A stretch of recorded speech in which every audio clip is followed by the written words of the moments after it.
Everyone, welcome to Maych TV. How's it going? We're doing Social Club, and basically because Makola and Housen didn't turn up, we have space for a video to go on another person's channel, and that fell to me this week. We could put it on cover two. Yeah, we could put it on cover two. All 200 people that watch will watch it. Imagine it got like 4 views. It probably would. Maybe we should branch out from the American footy. You have to say that, I don't know. 121. You have to say that a lot. Yeah. I want to discuss, because obviously we had the international break, and I think by now people probably know my take on the whole England thing. That was a serious suggestion, and you just laughed it off. Our take on the England thing. I'm not a big fan. Look, people know me know I'm not a big fan of England, and I think people who watch the Ballstreet Network, Redman, Toffee, etc., will know that none of us are really particularly. I get sucked into it in the tournament. But we'll come to that absolutely. But I want to know whether we can ever love England again, if we ever did. I know you had a little bone of contention with that title earlier on. Did you ever have a love for England? I used to always have all England kits, always, as a kid. I think we've got in this office, 95% of the England shirts are yours. I think, personally, probably. It's only 3. Probably the international shirts. Yeah, 95% of the kits in this fucking office. I think it's close 70. Between me and you. Okay, you did love. At what point did you fall out of love with when England? I became an adult? That's probably the truth, isn't it? Yeah. I don't know. Is it at the same time you gave up on Father Christmas, or was it a bit later? What? He's not giving up on Father Christmas yet. Don't give up on leave no Father Christmas. Fuck you, Paddington. Yeah. That's what he says, doesn't he? I don't know, it's hard. Do you know what, right? I know, it's when you find out of all the other stuff and you get caught up in all the politics of the world and all that, and you find that you probably shouldn't, but then England just becomes, you find out all the dickheads about England. Yeah. And you don't like them. I don't know, for me it came a bit later than that, because maybe it's, I think it was the goal thing, and maybe it's having your heart broken so many times. I wondered why I have to put myself through it with Liverpool. I've got no choice. I'm gonna be having my heart broken, even if I watched less of Liverpool somehow. It still would affect me. I realised I had a bit of a choice with England, and like World Cup '98 was an absolute heartbreaker. I felt it in Euro 2000. I felt it less in 2002 because I had to work a lot of that tournament, and I was just angry that I was in work for those games, and the early starts were horrendous as well. It was probably 2004. Did we go to Portugal in that one? Yeah, there was a couple on the bounce, wasn't it was the one, and I remember being I was in uni at the time, and I remember being in the walkabout in Sheffield, and we watched it on a massive screen. We were all bevving, we were all having a laugh and all that. And when it ended, I remember thinking, I've seen this happen too many times now, like the England fall under dramatic circumstances that might not be in their control, and I wanted to be upset by it. I was sitting there, I thinking I should be like crying, or I should be dead upset, and I sat there for like 20 minutes on my own, and then I was like, nope, nothing, and I got up, and I've never felt that connection to it. As you mentioned, at World Cup 2006, we watched England elimination together. And then you disappeared for half an hour to the offie and came back. Sly wank. No, I had a fight with someone for calling Gerrard shit. Chris knocked someone out in the streets for blaming Gerrard. I do get sucked into it. I always did do. You know what? When I was growing up, like '98 was a perfect example of that. '98 was the Michael Owen, Argentina. But it was the Argentina one. Now, one of the things that I enjoyed about it is that lots of my friends growing up were Everton fans as well, so we could all get together and maybe watch the game together. 16, 17 years old, we were all drinking in our parents' house with them, and you know, there was a real camaraderie about it all that you just didn't get because it was Liverpool or Everton. And then when we started going to the boozer as well, you still had them. You could go to the boozer with your Everton mates and enjoy watching the game. So that was bosh for me. I used to enjoy doing that with them because I'd never go to the boozer and watch a Liverpool game with an Everton fan. Yeah. But we can go together and support these players. But another thing that I think changed it is the influx of so many great foreign players into the Premier League. Whereas when it was like even the Euros in '96, most of these players would be the top players in the Premier League. Whereas now they are there's a smattering of them. You've got so many good players from all around the world. Back then you could go, I could support Alan Shearer for a bit because he's playing for England and all that. Just don't have that same feeling nowadays. There's a bit of naivety in just a wider view of football a bit to some extent, and you may be a bit more realistic about what's going to happen. And as I mentioned it on one of the social club shows this week, like England, I remember Ian Rush saying this years ago, why do England fans get wound up when they get knocked out in the quarters of World Cups and semis or whatever of Euros, when that's where they're seeded to get to? They are going beyond expectation to get to here and beyond. So you're basically making yourself upset by thinking that it's going to be that you're going to go any further instead of enjoying it. Look at Wales in the Euros. I got more enjoyment out of watching Wales and Iceland because they were clearly buzzing off the whole experience of being there and enjoying the rides, whereas there was just so much pressure on England to be more than. But I get that pressure to Liverpool every season. Yeah, you know what I mean. And Liverpool, where did he finish? No, true. But I think that's what it is with the England stuff, though. Is that it's because I don't have that natural affection. There's no need for me to suspend my disbelief with England anymore. I don't. What's the point in buying? Because you're right. Because it is. I hear the same things over and over again. Oh, if you just believe. Except Liverpool have a historical track record of pulling off mad stuff. England do not have that, so it looks like complete delusion to me when I see them. I mean, it's that newspaper, but when they had that 2-star thing and Teddy Venables singing the song about believing and stuff, makes me want to vomit, because where's that coming from? It's based on nothing. It's bollocks. Yeah. Something you just said actually stuck with me. It's not even that. You get a lot of people who think you just go, oh, I don't like England, but like you just said there, when I watched the games last year and they got beat by Iceland, I felt absolutely nothing. Yeah. Doesn't hurt me whatsoever. I laughed my head off when Iceland beat them, actually. It's the opposite. I've laughed at more England defeats in the last 10 years than I have revelled in wins or been upset by defeats. I think it's come from a number of things with me. It's come from, as well as the fact that when you're watching international games and you're fearing your players getting injured and you're fearing players being sold because they're playing with certain individuals.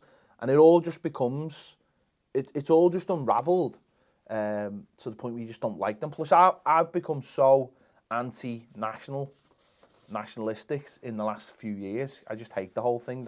And the England thing just seems to be the top of it. But I think another thing about it is because it seems almost like elitist in a way now as well. I mean, we joke about Ballstreet North and Ballstreet South, but when England were going round with like the travel and roadshow for those 2 or 3 years, people felt a lot more connected. Yeah. And when they were playing at Anfield and Old Trafford and Stadium of Light and St James's Park, everyone felt so much more connected. I remember before Euro 96, they went round a little bit. I think they played at Ellen Road, and it galvanised the support because everyone felt like they'd had a little bit of a piece of England before it. And since they've been playing at Wembley, I think that's been totally eradicated. No, I agree. It's fine them saying, well, we're getting 80,000, but if you're getting the same 80,000 and they're all either from London or some of them I know will travel, you're not going to get that. You're not going to get that connection with your own team that you'll only get when you're there. Did you see how empty Wembley was for that Germany game? It was ridiculous. Like, England game, and I know you could say, well, he's not got the full strength squad or whatever, which is absolute horseshit, by the way. Like, why that as an excuse? Sorry, I'm choosing to do it.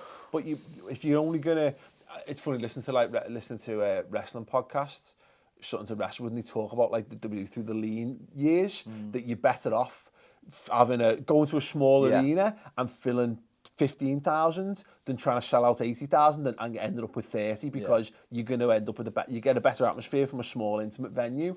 And if England aren't selling out Wembley anyway, you're better off going to the moving up the country and selling a 35,000 or 40,000 capacity stadium. I don't even think it should have anything to do with selling out. It should have to do with going around your country that all these people want to watch. No, but the point is with that, I think it goes hand in hand. Yeah, I think of course. If you can show people having an amazing time and you can see these amazing atmospheres being generated, and you can't get a ticket, you need to create demand. Everyone knows you can walk into an England game, but it's more who can be asked to travel. 4 or 5 hours more if you want to get out to the ground. But if you're from up here, how'd you get home? Exactly.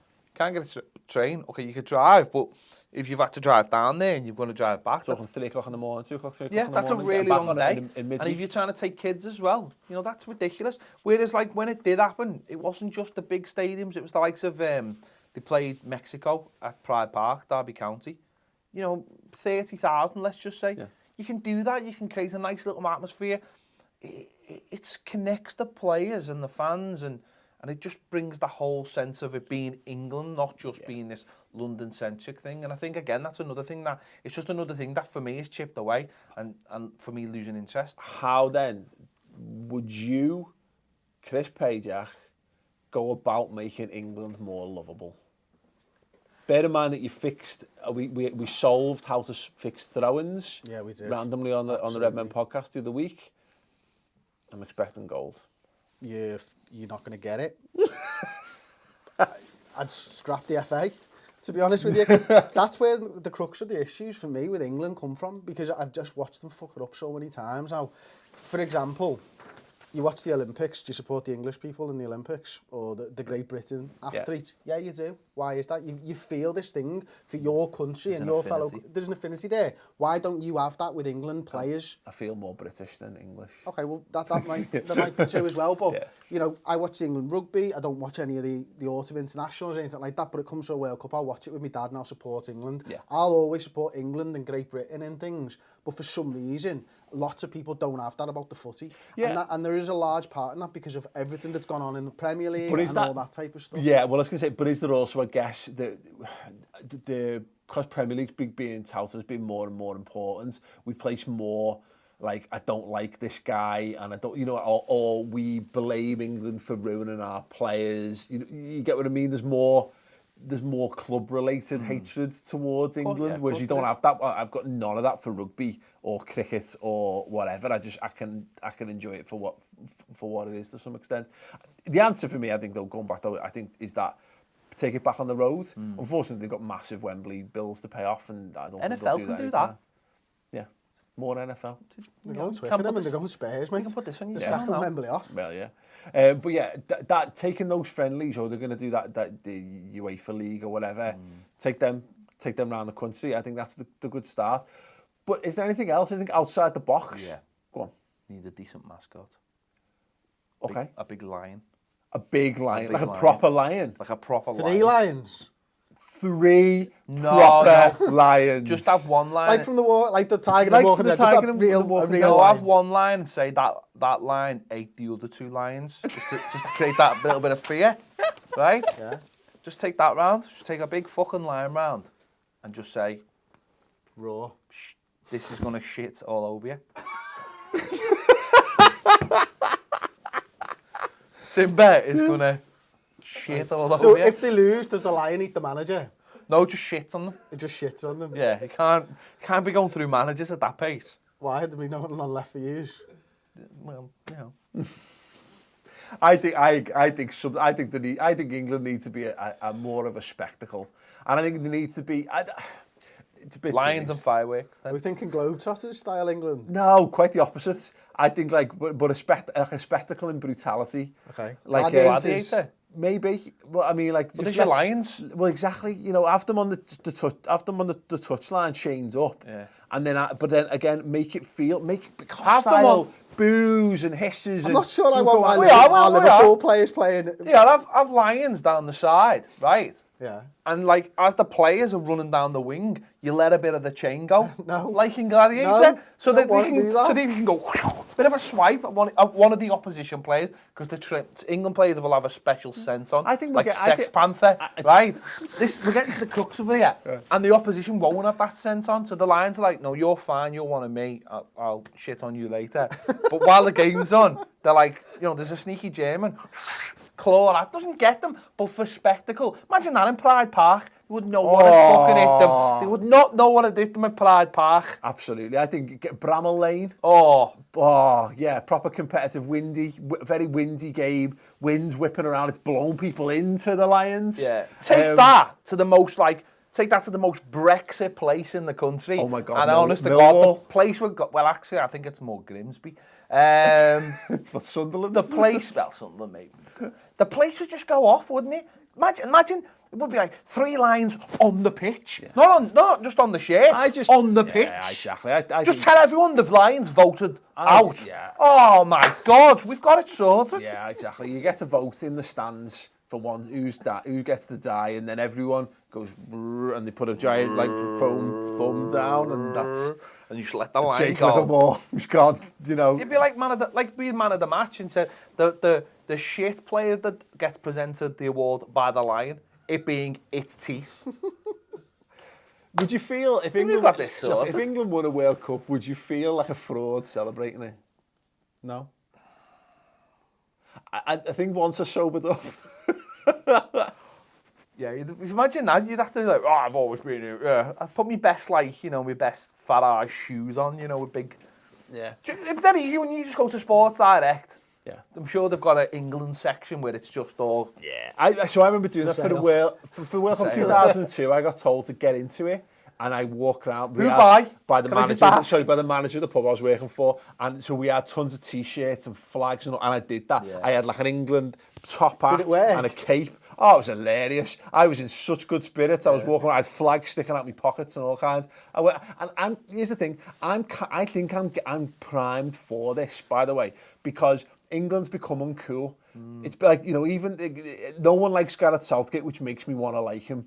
And the problem is the football's been turgid. But I feel like I'm on the cusp of, if everyone's going to hate England, it might be time for me to start liking them again. Get that leg tattoo sorted. You know what I mean? No. Yeah. Oh Telling my you, God, man. Get a bulldog no. on your leg. Yeah. It's time. It's Just time. like an actual bulldog. Telling you, mate. Yeah. But no, I think I'd be interested to see how it progresses. 20 years since the Montreal screw job, do you know what I mean? Yeah. There needs to be another flip. It is. I think something like that. I would love like Gareth Southgate to pull something. I'd love him to turn up. Like, he can get to a semis and he walks out with full body paint on and in a knight's outfit and leads everyone else. People that go ape shit While eating a Mars bar. while eating a Mars bar, you, man. and you know, and just and You know what I mean? one-handed Can of juggling Carlsberg. corgis. Yeah. Can of You know, Carlsberg. just- Nothing says England more than a can of Carlsberg, does it? Do you know what I mean? Yeah. Just do it. and also Denmark. Edge your bet. You know what I mean? Edge your bet. Yeah, I don't know. Suggestions. I do feel like I'm ready to get back into England, but I don't know what's going to be the catalyst or whether I'm not sure you are, either of you. After just sitting here for 15 minutes, Well, I I'm wasn't not sure you are ready. I wasn't prepared to. I don't to think be you're fair. taking this very seriously. I at wasn't all. prepared to get back into ball. I'm more now there's lines involved. You know what I mean? There needs to be Because I've got a line in ours. And I've been waiting for He's a been looking for platform. something to do. Been waiting for the platform. Been getting very bored sitting on the couch just watching telly of a daytime. Do you know what I mean? And I've been looking for a platform for him. So, you know what I mean? I'm like, This is You his can go to the moment. Lion tryouts, telling you. get in shape. Get my facet in there. I think, yeah, bring Badil and Skinner back. Have some Lions. Can we not bring Badil and Skinner back? I mean, they get What if wheeled we out bring them every back single for time. the Lion? Have Okay, them, yeah, have them okay. eaten live. Yeah, but okay, yeah, let's put everything to rest. So the Lions, let's sacrifice David Beckham. No. Yeah. No. Sacrifice No, it's No, done. It's no. done. He's gone. Not by my Lion. Badil and Skinner. Farage just for shit and giggles. I think Ped needs to do like a I'm an England player, Tommy get me out Robinson. of here kind of That show, would and be- that's how you that'd get be into the weird. squad. I think just all the things that have Hopkins caused is England going. to Hopkins hoodoo. is going. So like the star to represent the one World Cup. All of this stuff just needs to get set fire to in the middle of Wembley Stadium, and like to exercise all Kasabian the playing. ghosts of the past. Yeah. Down. Yeah, exactly. And breaks go in there into the fire, like, you know, all that stuff, and then we can all move on and try and find some love and enjoyment from it. Suggestions, random, the funnier the Can we better. burn Joey Barton? If you want to, but not for this. Okay. You that know, for? on your own time. for? Just on Save your own that for time. something else. On your own time. Save that. Subscribe to Ballstreet, more social club stuff. If you haven't seen it, you've probably seen it already, but go over there and subscribe for more of this kind of stuff every single week. Subscribe to Maych TV, Toffee TV, Redmen TV, yada, yada, yada. Give the video a thumbs up. See you soon.